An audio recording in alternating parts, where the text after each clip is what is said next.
Hi hello నమస్తే అండి. Welcome back to my channel Soumya cartoon. ఈరోజు మళ్ళీ కొత్త వీడియోతో మేము ముందుకు వచ్చేసాను.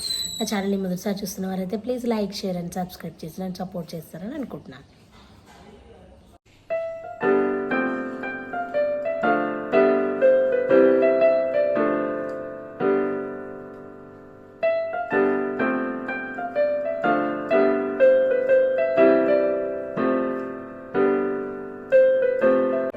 ఈరోజు రెసిపీ వచ్చేసి మష్రూమ్స్ అండి. మష్రూమ్స్లో విటమిన్ బి, విటమిన్ ఈ, ఎన్నో పోషకాలు, మెగ్నీషియం, ఐరన్ ఇలా చెప్పుకుంటూ పోతే ఎంతో పోషకాలు ఉన్న ఈ ఫుడ్ని మనం అప్పుడప్పుడు తీసుకుంటూ ఉంటే హెల్త్కి ఎన్నో బెనిఫిట్స్ ఉంటాయండి. కాబట్టి తప్పకుండా అందరి రెసిపీని ట్రై చేసి ఈ కర్రీని చేసుకొని తినాలని నేను మనస్ఫూర్తిగా కోరుకుంటున్నాను. దానికి కావాల్సిన పదార్థాలు వచ్చేసి పచ్చిమిర్చి, టమాటోస్, ఆనియన్స్, మష్రూమ్స్ మంచిగా కడుక్కొని సన్నగా కట్ చేసుకొని పక్కన పెట్టేసుకోవాలి. కొంచెం నిమ్మకాయ. ఇలా ఈ కర్రీని మనం చేసుకుంటే ఇంట్లోనే హెల్తీగా టేస్టీగా ఉండబోతుందండి. అయితే ఫస్ట్ మనం ఆనియన్స్ని తరిగి పెట్టుకోవాలి సన్నగా, టమాటోస్ని కూడా, పచ్చిమిర్చి ఇవన్నీ సన్నగా తరిగి పెట్టుకున్న తర్వాత అల్లం వెల్లుల్లి రెమ్మలు, అల్లం ఏమో ఒక హాఫ్ అండ్ కొంచెం ఎల్లిపాయలు ఒక 7 నుండి 8 వరకు. తర్వాత ఒక స్టవ్ మీద ఒక గిన్నె పెట్టేసుకొని స్టవ్ వెలిగించుకొని గిన్నె వేడైన తర్వాత కొంచెం ఆయిల్ వేసుకోవాలి. ఆయిల్ వేడెక్కే వరకు వెయిట్ చేయాలి. ఈ మష్రూమ్ కర్రీ అనేది అన్నంలో కానీ, బగారన్నం ఆర్ బిర్యానీ అండ్ చపాతీ, రోటీ దేనికైనా చాలా బాగుంటుందండి. మష్రూమ్తో ఎన్నో వెరైటీస్ చేసుకుంటూ ఉంటారు. అందులో ఈ కర్రీ ఒకటి. గ్రేవీ లాగా కాకుండా చాలా కష్టపడకుండా ఈజీగా మార్నింగ్ అయినా లంచ్ బాక్స్కైనా అన్నం వండేసి కర్రీ చేసి పిల్లలకు కూడా పెట్టేసేయచ్చు.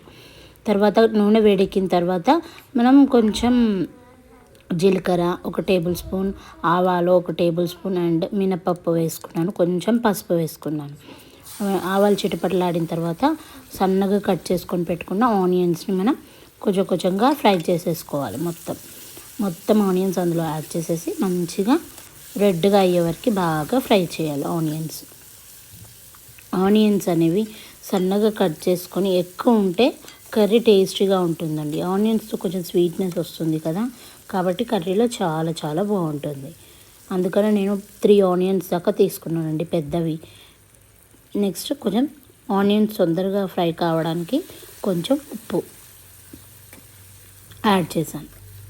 చూడండి, ఉప్పు యాడ్ చేసిన తర్వాత మంచిగా కింద నుండి మీద దాకా మొత్తం కలిసేటట్టు బాగా కలుపుకోవాలి. ఆనియన్స్కి మనకి తెలిసిందే అది టిప్. ఉప్పు యాడ్ చేసేసామనుకోండి మంచిగా తొందరగా ఫ్రై అయిపోతాయి. చూడండి, కొంచెం లైట్ బ్రౌన్ కలర్ కాగానే కొంచెం సన్నగా కట్ చేసుకొని పెట్టుకున్న కరివేపాకు యాడ్ చేశాను. కరివేపాకు ఎన్నో విధాలుగా ఉపయోగపడుతుందండి. మనం యాడ్ చేసుకున్న కర్రీలో కానీ ఏ కర్రీలో కానీ మనం యాడ్ చేసేసుకుంటే చాలా చాలా హెల్తీ. తర్వాత అది ఫ్రై అయిన తర్వాత కొంచెం అల్లం వెల్లిగడ్డ పేస్ట్ ఫ్రెష్గా పేస్ట్ చేసుకున్నది నేను అందులో యాడ్ చేశాను. యాడ్ చేసేసి బాగా కలుపుకుంటున్నాను. చూడండి, పచ్చివాసన పోయే వరకు మంచిగా కలుపుకోవాలి. నూనె మీ ఇష్టం అండి. 4 టేబుల్ స్పూన్లు వేసుకోవచ్చు, మీకు చాలా కావాలంటే చాలా వేసుకోవచ్చు. నేనైతే ఒక 2 టేబుల్ స్పూన్ల వరకు యాడ్ చేశాను. చూడండి, నూనె తక్కువతోనే నేను మంచిగా కర్రీ చేస్తున్నాను. చాలా నూనె వేస్తే పిల్లలు కానీ మేము కానీ ఎక్కువ తినలేము, కాబట్టి నేను కొంచెం నూనెతోనే చేస్తానండి. ఏ కర్రీ అయినా ఏదో ఒక కర్రీ, తప్పని కర్రీస్లో మాత్రం కొంచెం ఎక్కువ యాడ్ చేస్తాను. తర్వాత సన్నగా కట్ చేసుకొని పెట్టుకున్న పచ్చిమిర్చిలు కూడా యాడ్ చేసి కొద్దిసేపు కలుపుకొని 1 నిమిషం తర్వాత టమాటోస్ యాడ్ చేశాను. 4 టమాటోస్ దాకా తీసుకున్నానండి. దాన్ని బాగా కలుపుకోవాలి. టమాటోస్ కూడా మంచిగా మగ్గే వరకు కొంచెం ఫ్రై చేసుకుంటూ ఉండాలి.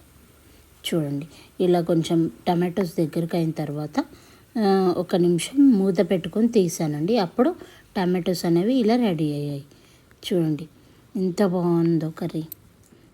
నెక్స్ట్ ఇప్పుడు మష్రూమ్స్ని ఈ టమాటోస్ అందులో వేసేసి మూత పెట్టేసి మష్రూమ్స్ని కూడా బాగా కడిగి మంచిగా సన్నగా కట్ చేసేసుకోవాలి. కట్ చేసుకొని మొత్తం అందులో యాడ్ చేసేయాలి.